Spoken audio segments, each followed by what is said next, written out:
Dating nowadays just needs so much of your mental. Ugh.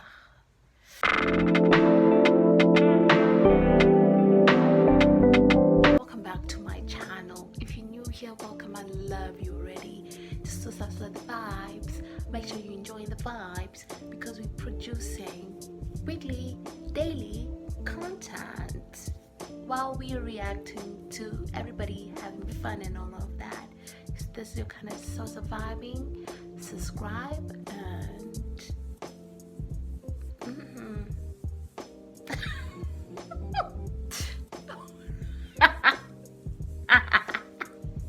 But anyways, let me tell you, dating is hard nowadays. I've been single for so long that when I got in a relationship with my current partner, I didn't know what to do with myself. Like I'm learning all over again. And the more you get older, the more you realize that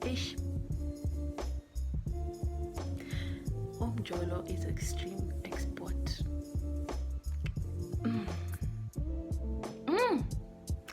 It doesn't matter the type of guy he is, black, white, like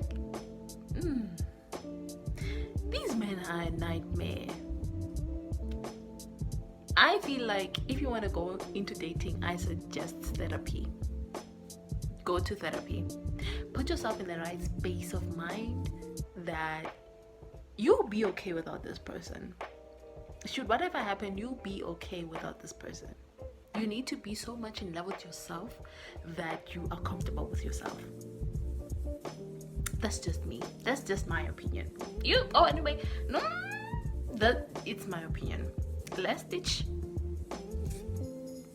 Name a harsh reality about romantic relationships that no matter how hard it is for you to accept, it is actually crucial that one should know. If you have your person, if you found your person, stop being prideful, stop holding grudges, stop looking for anything better, okay? And hold on to them and be grateful and be thankful because dating is only getting harder. People's expectations are only getting higher. People's fantasies are only getting more and more unrealistic. Emotionally, financially, sexually, okay? If you found your person, you have somebody, you playing with them, stop. Call them back. Text them. Tell them you love them. Tell them you miss them. Tell them you'll do better. Work on each other. Because in about 5 to 15 years, you're going to wish you did. Once women are invested in you, they love you, they want to be with you and support you, they will stick by you through thick and thin until another woman comes through. We will stand by you through jail. We will stand by you through being broke, through health issues, through whatever you're going through, until or unless we feel that there's another woman floating around or there's someone else that has the number one spot or we've been shamed or embarrassed by your connection with another woman. And then we'll never be the same. And secondly, most men will never tell you they don't want to be with you.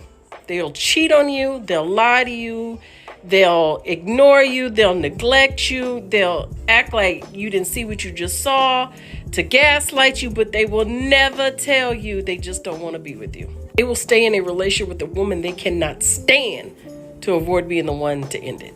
This isn't a harsh reality for me to accept, but once I learned this, I definitely view or understand relationships differently.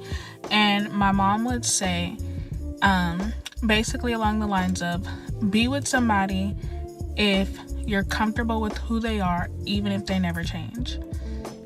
So say you meet at 16 or you meet at 25 or however age, and whoever they are right now, are you okay with that if they never change? Because I feel like 9 times out of 10 people don't change. And I feel like especially once you kind of are set in your ways, you're set stone in your comfort, your schedule, your routine. If this person is not willing to change that, alter that for you or for the relationship or for anything of that matter, the relationship probably won't work out long term. No matter how much I love a man, no matter how much he loves me, no matter if there are absolutely zero red flags in sight and there are just clear skies and daisies up ahead. I will never depend 100% financially on a man. I will always have money in the bank. I will always have my own car. I will always figure out how to bring in my own stream of income. After everything I've been through, after what I have seen other women go through, I think one of the most irresponsible things a woman can do financially is to put all her eggs in his basket and depend 100% on him. Just know, I get it, you love him, he's amazing, oh, y'all are so cute, but what somebody else gives you, they can also take away from you at any time. And I realize that might scare some people and piss some people off, and from the bottom of my heart, I hope it does. The smartest thing that a woman can do, especially if that woman has kids, is always have a plan to make sure that she will be taken care of and that her kids will be taken care of no matter what. If that man walk away from you, if you decide you want to walk away, if he pass away, if he get laid off, you know you will always be okay, and you will not be scrambling, scraping, and begging to sleep on somebody's couch and applying for assistance because you just ain't got it. I will never be that person ever again. If I meet a man and he wants to pay all my bills and do great, but I will always have my own money saved. I will always have a car. I will always have a place to stay, and I will always figure out how to have my own stream of income consistently, regardless of what he does. Oh, I got this one.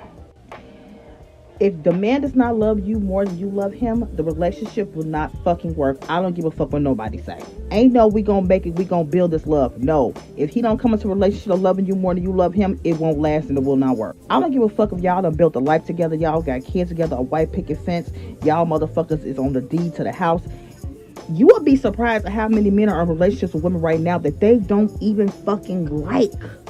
Men do this thing where they have women in their life as placeholders until the woman that they want comes along, and guaranteed they all have their eye on one particular woman, okay?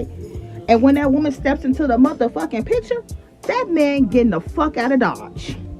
Men are pretty simple creatures. If they want you, they're gonna keep you. It's not gonna be hard. It's gonna be always easy. But you're gonna know when a man don't want you. And when they don't want you, oh baby, you gonna feel it. Not too much. Unconditional love no longer exists. In today's world of dating, people have not learned how to love their true authentic selves, so they cannot love your true authentic self. No matter how many times they say they can, no matter how many times they try to persuade themselves to make themselves love the authentic you, they cannot, because your flaws cannot outweigh their flaws. And though they want you to accept their flaws, they will not accept yours. As a woman, you shouldn't be the one thriving to bring anything to the table. It is a man's job to bring something to the table. Now, your nature as a woman has the ability to multiply whatever it is that that man has brought to the table. That could be good, that could be bad. And when a woman decides to be the one to bring something to the table, and then she turns around, she has to be the one to multiply that thing in order to make the relationship work, for the relationship to go forward. What's going to happen is, in the end, that man is not only going to despise her, he's going to resent her, and she will become his enemy. People can only meet you as deeply as they have met themselves. You cannot expect people to be vulnerable, to be good communicators, to know how to be gentle with emotion if they're not extending that very same luxury to themselves. That you hinder yourself from growing, you hinder yourself from actually being vulnerable in your new relationship or your new relations due to the fact of you don't want to be hurt again. And it's not because this person has red flags, it's just you don't want to be embarrassed like you have been in the past. You don't want to be heartbroken like you have in the past. But I'm just going to put it this way. You're still letting that person that mistreated you have control over your new relationship and your new life. Because now you can't move on because you're still thinking, oh, he did this to me or she did this to me and I don't want it to happen again. While this person's just doing what they're happily doing, not thinking twice about you. So I just want you to think about it like this. Would you rather, knowing that you gave your new relation or your new relationship everything you had and you tried your best? Or would you rather always think, what if? What if I would have gave that person a chance? What if I actually tried. No matter how much you love someone, love is not enough to hold the relationship together. You need respect, you need boundaries, you need compromise, you need understanding, you need listening, you need comprehending, communication. All of those things are as equally important. But I think our whole entire life, like, people have told you, like, oh, all you have to do is just really love this person hard enough and love this person so much. And it's like, that's a component, yes. It is a piece to a puzzle, but it is not enough to keep a relationship going. It is not enough to keep a relationship strong. You need all of those things. Start dating your opposite. Like, stop dating people who are exactly like you. It took me a while to learn that. When you're dating someone the opposite of you, it gives room to grow. It gives room to learn someone else. It gives room to understand someone else. When you're dating someone who is exactly like you, oh, we have so much in common. It's almost like we're the same person. Yes, that's the issue. That's the whole problem. Because once you start seeing yourself in that person, you're going to get real sick of them. Like as much, if not more, than love. Make sure you like them. Love is a given. Like is conditional. When you fall out of like, it's a strong indicator. It's a wrap. Okay, this is gonna be a longer video, but I will say, you know, people usually talk about how they can't find a person for themselves, or they can't find their person. And I'm finding that if being in a romantic relationship, the hardest part is checking yourself. You've been you for 20 plus years, and if you've gone to therapy, which helps a lot.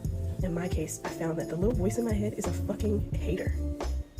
Such a hater, and you have to block that person out in your head that is making up scenarios that didn't happen, that you are emotionally reacting to as if they were real. That voice in your head that's telling you can't text back too fast, you have to draw back because you don't want them to feel like they got you. That voice in your head that's telling you after the first disagreement or debate that they're no longer interested, and so you start distancing yourself. That little voice in your head that says that it's only a matter of time before your person is not interested anymore, and so you start looking for signs, again, made up.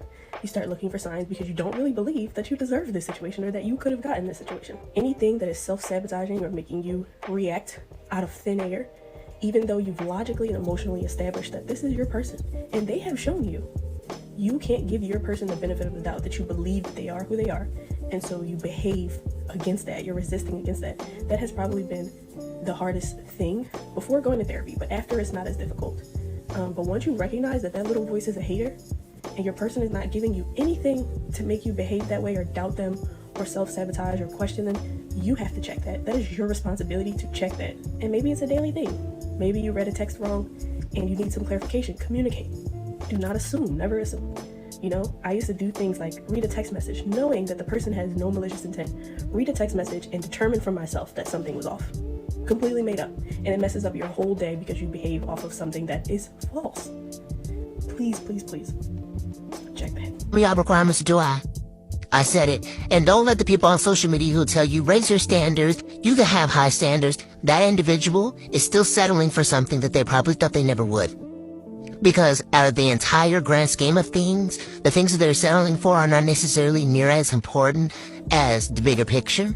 That no matter how high your standards are, you will have to lower them at some point. Nobody's going to be perfect enough to meet your perfect checklist. You're not perfect. Your man is settling for you in some form or fashion because you're not perfect either. We're all humans. We fall short at some point in time.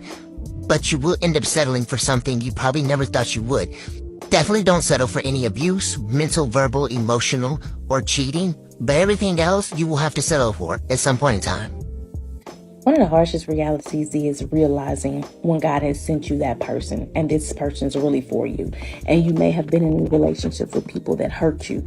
And because they hurt you, you tend to hurt that person because they may do something that triggered you. And sometimes it's unintentional. And so because they do it, you think that that's a reminder or they're beginning to show early signs of what somebody did to you in the past.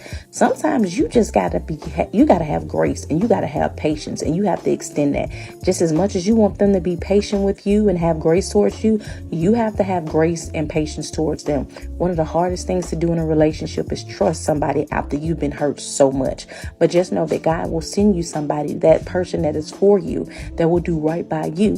And you do right by them by not allowing your past to interfere with your present to affect your future, because you are blessed. You guys are gonna really hate me for this one, but I'm gonna say it anyway. There's no such thing as settling in a relationship. In today's world of dating, we're used to seeing people go into a situation with a list of requirements, must-haves, and wants that they look for in a partner. And usually if the other person doesn't meet all those requirements, then we're settling. Which literally makes no sense because you yourself don't even meet all those requirements. Like, you're not perfect, he's not perfect, nobody is perfect.